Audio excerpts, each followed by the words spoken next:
Planning process group.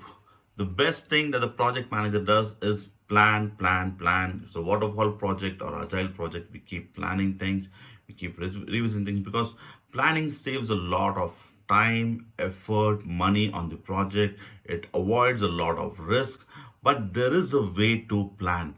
PMI suggests there is a way to plan how we have to plan. In this video, I'm going to talk to you everything about planning process group, and then I'll tell you the order of planning. How do you plan the entire project? When do you go back iterations, do things? Watch this video for you to understand what is planning process group from the PMP exam perspective. If you're just managing projects, not giving PM certification, also no problem. This video is going to help you. If you're going for interviews, it's going to help you, and you can answer questions like what all you do in planning process group. So this video, I'm going to simplify everything for you. Let's get started off. I've put some mind map kind of block diagrams to make things easy for you. Have a note of paper, make a note of the block diagram like how we did for the initiating process group. This is the second video in the series of all the process groups. Planning process group is the second video from the 5 videos. After this, I'll record on the executing process group. Now let's get started off with the planning process group. Okay. So planning process group. So what do you do? So in planning process group, we are going to determine and plan how are we going to do the entire planning for all the knowledge areas. How many knowledge areas are there?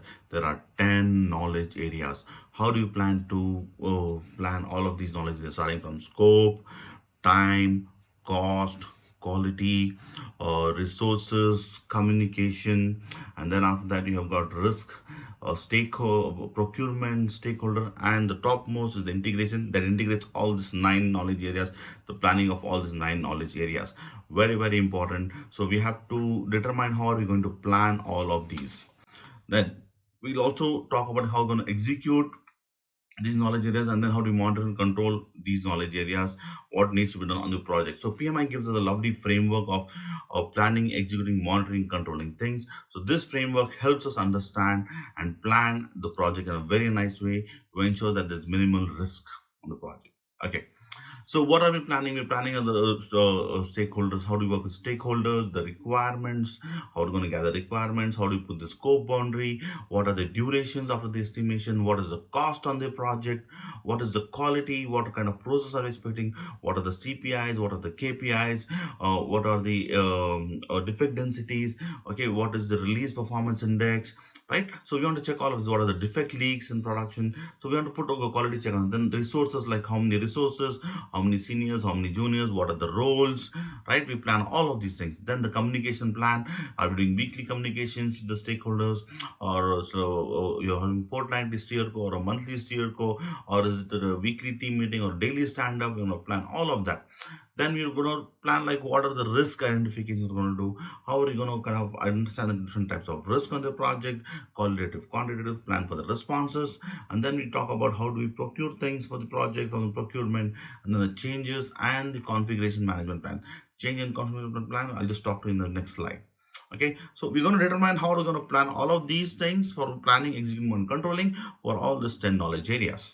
Then next thing is, before the planning process group, we are initiating where we got the project charter. The project charter had things on a very high level, right? Now we are going to refine it. We're going to do more details. We're going to do a breakdown of this, right? We'll take the scope, we'll put a work breakdown structure.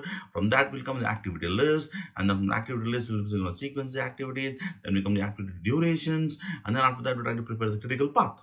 Right, so refine high level requirements is the next step. We are going to be very specific, detailed, more requirements. So more discussions, more engagements. If you're in agile, you have got like weekly sprint or bi-weekly sprints. Sorry, a sprint for like 2 weeks. So every beginning of every sprint, you've got a planning. You're getting more details. You're refining things, right? So that's going to happen. So more requirements, put a boundary of the scope, right? That's what's happening over here now in planning process group. Now, then we expand on the initial assumptions. So whatever the assumptions we had in the project charter, we are going to expand on those assumptions. We're going to document those assumptions in the assumption log. Okay, then after the constraints, what are the different constraints on the project, or what are the ones going to kind of impact the project output, right? So between the three important constraints are called the triple constraints, like time, cost, and scope. These are the triple constraints, very important for your PMP exams or for your interviews, right? The scope is the driving constraint that drives time and cost. Okay, more scope, more time, more cost; less scope, less time, less cost. Okay, the scope drives everything. Remember this very important part for your project management work. Okay, so always be having an eye on the scope. Whenever the scope increase, you have to go and check things, ensure that there's no scope creep, wherein the customer is asking you to do more thing, or there is no gold plating, wherein you want to give a lot of value features to customer which is not asking. We don't want to do both of that. Okay, we want to stick on the scope and make money out of the project, meet our margins and benefit, and solve the problem for the customer, right? So constraints are being more specific and more detailed. And then requirements, we analyze the requirements, prioritize by the requirements. This is where we're going to build the requirement traceability matrix, RTM, where we'll talk about the origin, objective, and the owner of the requirements, something what we put in our Jira, and we kind of track things for the project, right? So that's the RTM which we have. So we are now expanding on all of these things. Okay, we are just not doing high level. Now it's called detail, right? You're putting time effort, right? You're putting more time and effort on planning. At least you can put, like, say, for a 3 month project, you can put at least a week or more for planning itself, right? To get details. Then what are we are creating? We are creating the project scope statement. So from the project charter, we got the high level requirements. From that we can define the scope, and then the collect requirements, and then after that we're gonna put a boundary of the scope. We came up with the project scope statement. We made the work breakdown structure. We put the work breakdown dictionary, and we created the scope baseline. What are we going to do on the project? What are we not going to do on the project? Very, very important, right? What work are we going to do? Right? What is out of scope has to be also defined very nicely. So project scope statement contains that. It has the baselines, and then we get the final approval on the scope from the customer before doing more planning, right? Because if the customer says I need more things, then you have to plan that also. So approval from customer is very, very important during the planning process group. You have to see what I have observed in the last 8 years as a project manager or delivery manager, any role that I've been playing, right?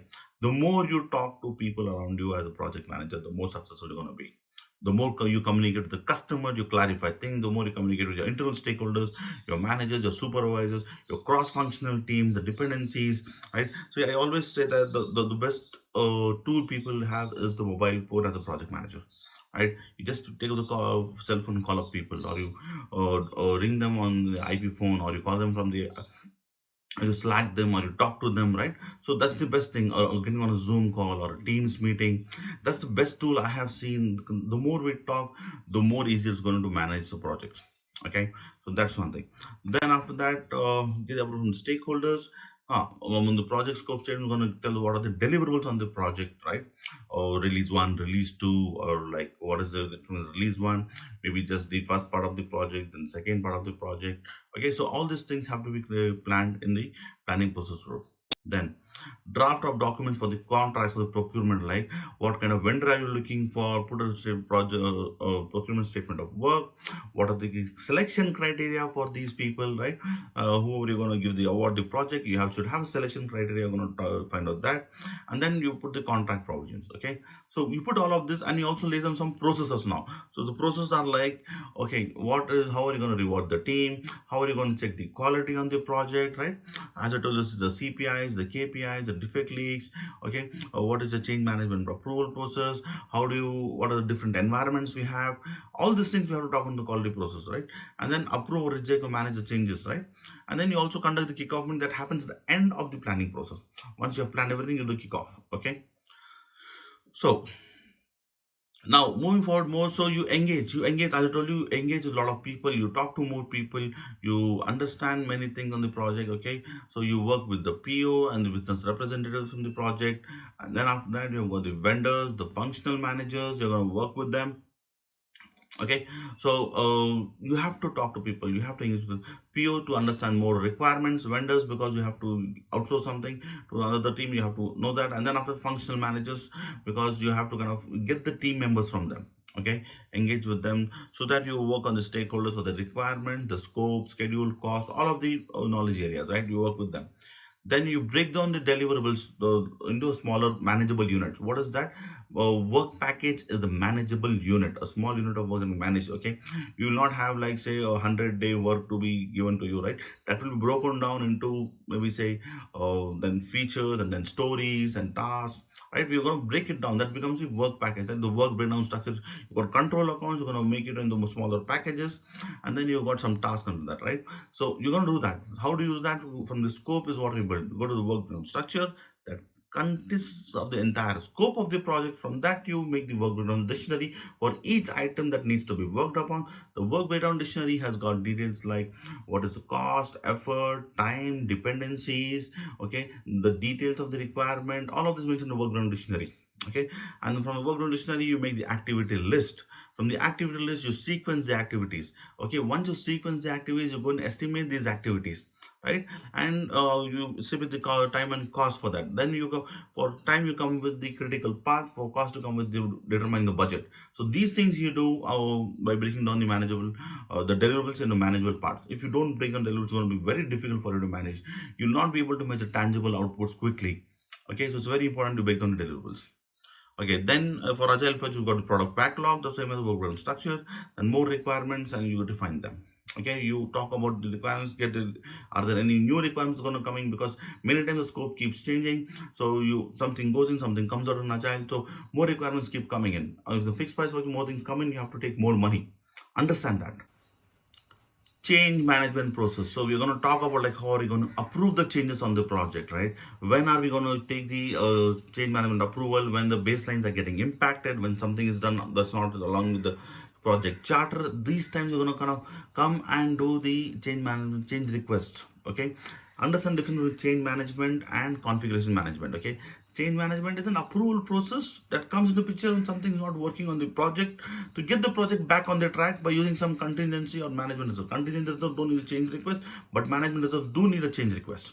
Okay, and then after that you have got configuration management. Configuration management plan talks about the versioning of the code or the documents, all these things, right? Version 1, 2, 3, what is so all, how are you configuring the deliverables, right? So that it talks about that.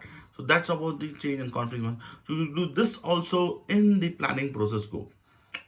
Okay, then we do estimations of time, cost, resources, people resources, material resources. And for large projects you'll have like multiple baselines on cost, or let's say material cost baseline, people cost baseline, and then after say you've got infrastructure cost baseline. Like for larger projects you'll have two or three cost baselines also, right? And then you've got the schedule baseline, you've got a critical path, then you've got something called near critical path, and then you've got the scope baseline. You estimate everything in the planning process group. How do you estimate? You take the help of the team members and experts and estimate. You determine the level of accuracy. What are the, because now in the planning process group, in the initiating we had Arham estimates. Now you have got the budgeted estimates, wherein you've got a buffer of like 10 to 15%. Okay, you're getting more closer now. Okay, so that's the level of accuracy. Okay, you're gonna define like what kind of estimation you're gonna do. Are you going a 3-point estimation, analogous estimation, bottom up estimation? All of these things you're gonna talk in the determining the level of accuracy. And then use the historical data, find the critical path. Okay, very very important of the project is finding the critical path. Critical path helps you kind of find out the risk on the project, the dependencies on the project, okay, any issues on the project, something that can be reused on the project. What are the interconnection, what is first, what is second, predecessor, successor, all of this will be coming on the critical path. It helps you ease the project. Okay, then you have to meet the function managers, get the resources, and then after that finally you come with the final time cost estimates, which are only after analyzing all the risk on the project. Okay, so you see the impact on the scope, the deliverables, the resources, sequence of activities, other projects. So you do a iteration along all these knowledge areas, and then you come with the final plan. Okay, the plan just doesn't come like that. Without risk management, without analyzing the risk, without identifying the risk, your plan is not complete. Remember that. Okay, and finally you come with the kickoff meeting. Okay, so those were the things about the planning process group. Now I will talk to you about order of the processes in the planning process group. What comes first, second, third, fourth. From the PMI Springbox way of ordering things, I've put on a table or block diagram step by step. So first let's have a look at it. It starts off with the integration management. So first we arrange the knowledge areas. You've got 10 knowledge areas. integration, scope, schedule or time, cost, quality management, resource management, communication management, risk management, procurement management, stakeholder management. Okay, so this is the order of all the 10 knowledge areas. Okay, I've also recorded a separate video on how to remember the PMP process chart. The reason I take an example of house and how this all this 10 knowledge areas come one after the other, so it becomes easier for you. Now, in the integration management, what are we doing? The first thing, is we're going to say find out how do we do the project. Is it what kind of project life cycle are we going to do? Waterfall or agile, or and now to plan for each knowledge, how do we plan for each knowledge areas? We talk about all of this in integration management. So this kind of it consummates, or it takes the whole 9 knowledge areas, and then finally we come up with the plan for all the 9 knowledge areas. Each knowledge area has their own plan. Scope management has a plan, scope management or scope management plan. Schedule management or schedule management plan. Cost has got cost management plan. So those plans are there. Okay, you watch my video on how to memorize the process chart. I've explained all of these things in that video. Now, in the scope management, or the first thing you're going to do, you're going to determine the project priorities. If you got like say 100 stories to be done, right, and the scope was finally decided, okay, we're going to do this 60 stories for this $100K. Now what are the 60 stories? The customer has to prioritize and tell you what are these 60 stories you're going to do. Okay, so first to prioritize, determine, and then create a project scope statement. What is in scope, what is out of the scope, what is the scope boundaries, what you're not doing, right, and then what's work breakdown structure, what the work breakdown dictionary. All of these details have to be shared. Then check if you need procurement based on the scope. Now, like for example, in one of the projects we do, we had to go and get the UI developers because we didn't have UI developers from outside. We are a product company, right? So we had to go and find out the best UI team who can give us the UI developers. So that we had to go and procure from outside. We had to plan this based on the scope. Okay, scope is telling us what we have to go now. Though the procurement management process comes down, but you have to see what needs to be procured. You have to plan it when the scope is being done. Then after the initial team for planning, you don't need the entire team. You just need the project manager, maybe a solution guy, or the solution architect, and then after that you might have a technical expert who's done the project just to plan out things. Okay. Then create the work breakdown structure, work breakdown dictionary, and finally getting the cause of the scope baseline. Okay. After that, once you have the work breakdown structure, as I told you, it goes into the activity list. Okay, then you sequence the activities, then you kind of determine the critical part, right? Put the sequence activities in network diagram, what comes first, what comes second. It is still not the critical part. We're just putting first, second, so because it's still not estimated things, right? Then you estimate the resource requirements based on the kind of work we are doing on each of the activities. We're going to put the durations, then you put the activity durations. Okay, then determine the critical path. Okay, so after the critical path is done, you develop the schedule. Okay, you put what are the parallel activities, the sequence activities, what is the float on the project, what is the buffer on the project, right? You rearrange all these things. So there's a separate 4 videos on schedule management where I have explained everything on schedule management, and also there are like 4 problems I've recorded. It's on the schedule management, wherein you'll get to see how to build the critical path, how to take the float in consideration, how to have the buffers, what happens things in parallel, what happens leads and lags. So all of these I've recorded on another video. The link will be on the top. You can watch that video to get more details. Now, once schedule management is done, you go to the cost management. Because you have already estimated the resources, you can now determine the budget. You have already kind of put the sequence of activities, you know who needs to come and work when. You can put the determine the entire budget for the project. Again, now determine the budget, you can put the ranges. You want to take a standard deviation.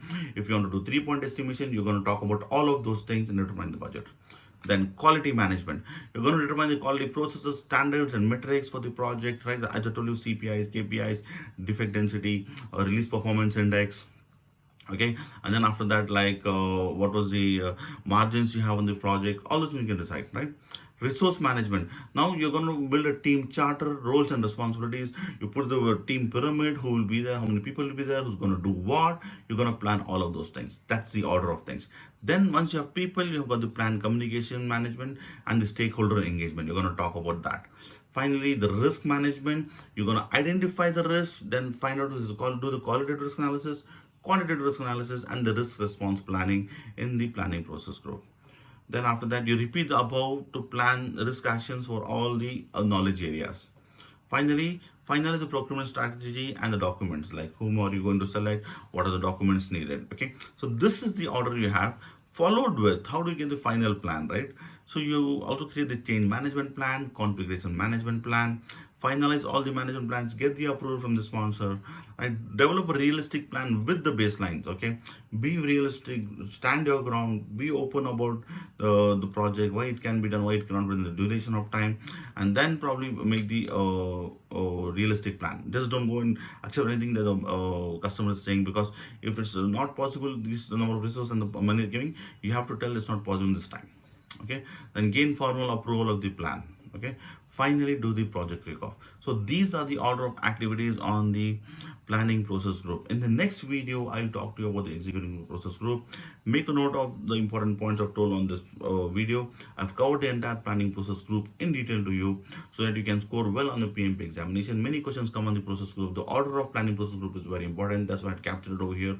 Okay, thanks for watching my video. This is Arham Faraaz. I wish you all the best for PMP examination. Please do like, share, and subscribe. Thank you. Bye bye.